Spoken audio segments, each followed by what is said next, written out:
your host, Carolyn Solo, LCSW, EMDR therapist, and mom of 3 daughters. Thank you for joining me, everybody, and welcome to episode 43 of the Future Template Parent Podcast.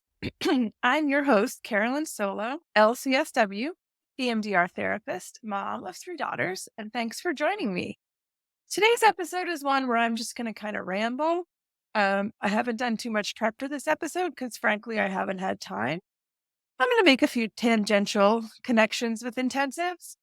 But really, this is just about where I'm at this week, how I'm trying to hang in there, and maybe some of you can relate. So, February and March have been bonkers in my house and in my work life. Let's see, just in terms of work life, I have had, in addition to hourly clients, I've had 4 intensives in the past 2 months, and March isn't over yet, obviously, which feels like a lot when you're also juggling other things. So I've actually been terminating with a lot of my hourly clients since my move to Vermont is coming up. And some of you may remember that I will be taking June, July, and August off completely from work because we're moving the beginning of July. And so I'll be transitioning my family. I will be doing all the things that one has to do to move out of the house and move everything that you own from one state to another. Um, so I've been ending with hourly clients. I am keeping a few hourly clients. When I moved to Vermont, I have my Pennsylvania license. I'm going to be keeping it. I'm also going to be getting my Vermont license, but in any case, I'll be able to, still see clients virtually. But not too many. I'm going to be about 5 hours a week total. And they all know that I will not be working through the summer. So I will resume with them if they wish in September.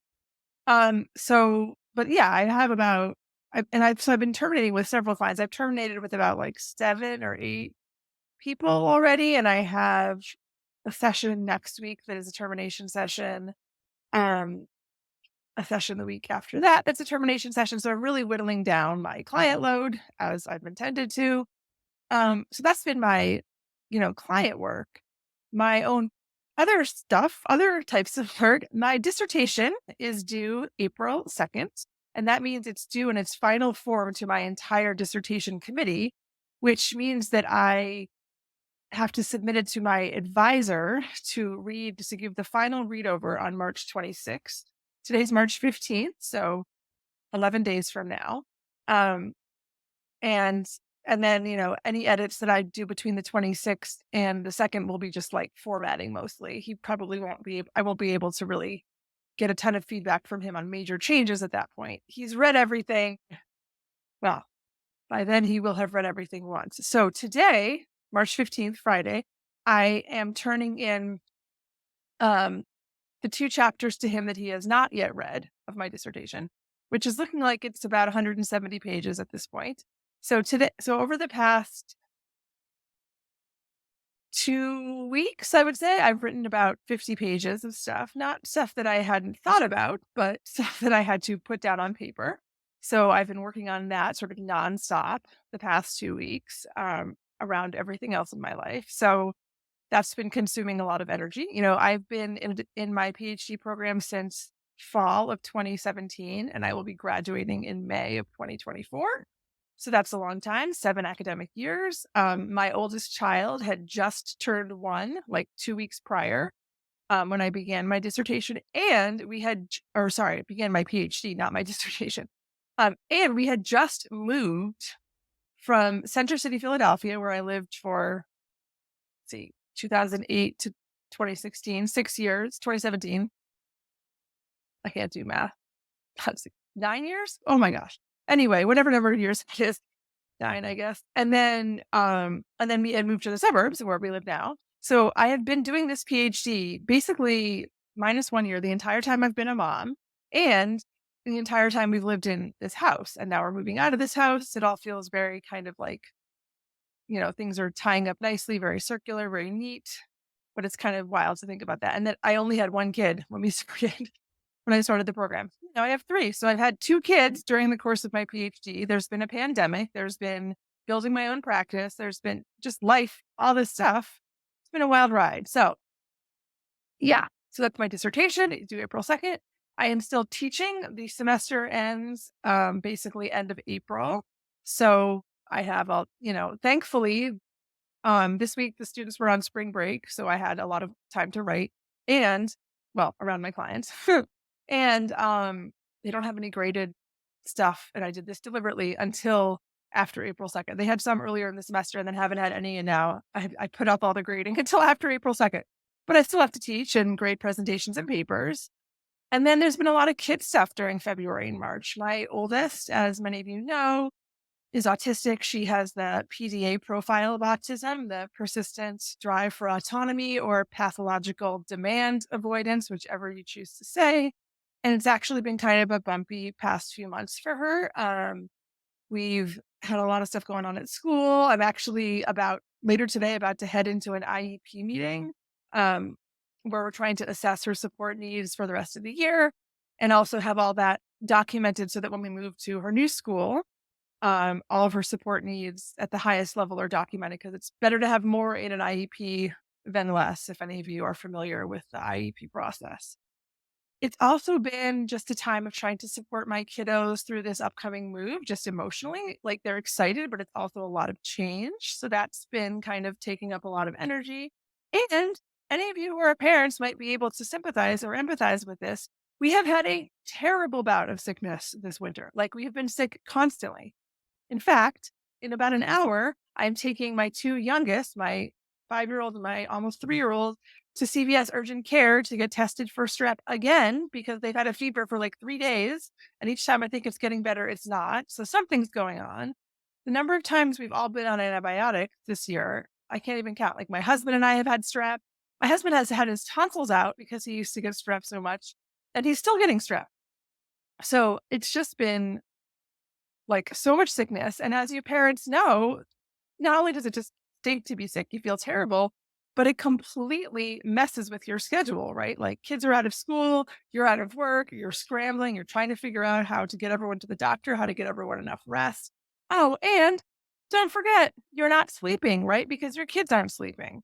So it's just been really brutal. And I can't tell you how happy I will be when March is in the rearview mirror, when it's April 2nd, and I will have made it to this major milestone. My dissertation defense is on April 24th. So I'm just assuming I'm going to pass because if I assume otherwise, it'll just be too stressful and I won't be able to get what I need to get done. So in my mind, I'm passing because I need to get this thing in. But all of that is on the horizon. And so it's been a wild couple of months and I just cannot wait for April. So that's what's happening in March. And as I said, can't wait for April 2nd. But, you know, I'm backing way off on clients. As I said, I'm terminating with people. So why have intensives helped? Just to bring a little bit of my, general topic of this podcast into today's episode. What role are intensives playing in all of this for me? Well, like I said, I'm doing 4 intensives in 2 months, or I have been.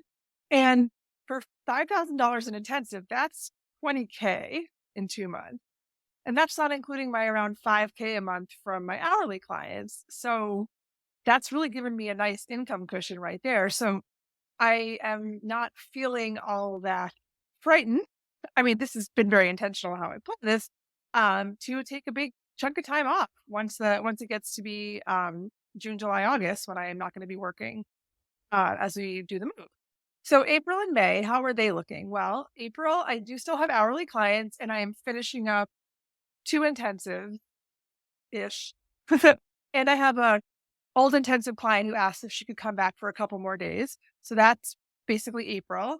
And then, like I said, my defense is April 24th. And then May, my husband and I, it's our 10th wedding anniversary on June 7th. And I'm turning 44 on June 8th. By the way, we planned it intentionally, obviously, that our anniversary is the day before my birthday. I always say it so my husband never forgets either one, and he doesn't.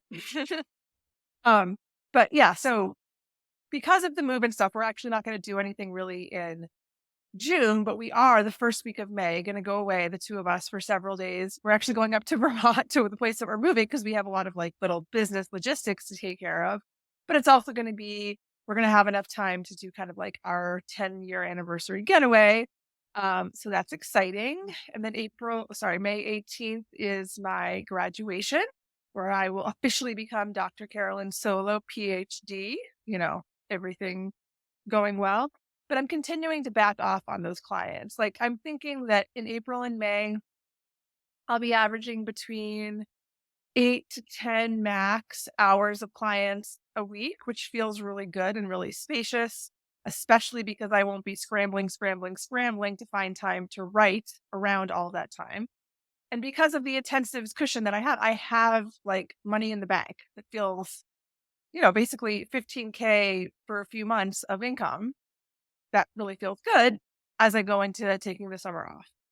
Um, and, I'm excited about actually really resting some during that time too. Like, I have been going at 1,000 miles an hour for, let's say, 43 years.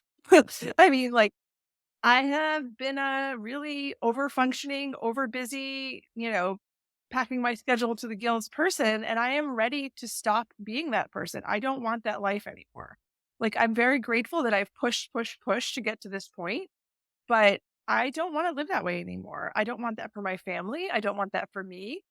And so I have been working on creating a life for myself, for our family, that allows me to have so much more space and time to take care of myself and to take care of them.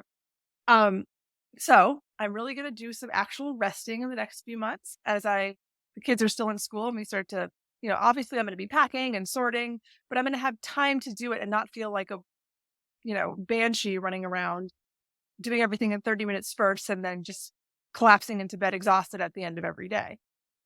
I also plan to catch up on some TV. Like, no lie, I'm going to sit on the couch and do like the busy work stuff that I have to do. I'm very behind on notes, which some of you can probably identify with, but I'm going to happily be watching The Resident, my new binge show. And it was too good for me to watch in the background while I was writing because I got too distracted. So, but it's perfect for busy work. I have a bunch of like billing things that I need to catch up on, just like businessy stuff that I can do kind of in a more relaxed way. I'm excited for that. Um, I'm excited to get back into exercising, which I have not been doing for the past 2 months because I just haven't been able to give up the 2 hours a day to exercising and then getting showered and changed and ready. I just haven't had it in me. And if you know me at all, you know this is not my norm at all. Like, exercise is moving my body is my number one form of self-care. And the fact that for like February and March, I haven't been able to do that really says a lot about how busy I've been. And again, I just don't want to do that again. Like, it's not good for me on so many levels. Not doing it again. I'm just not doing it. Um, and like, I think that a lot of us, myself included, struggle to rest without guilt. And like, I get that. Um, and I've been doing it for years and I finally feel like it's time. Like, I've had 3 kids in 7 years.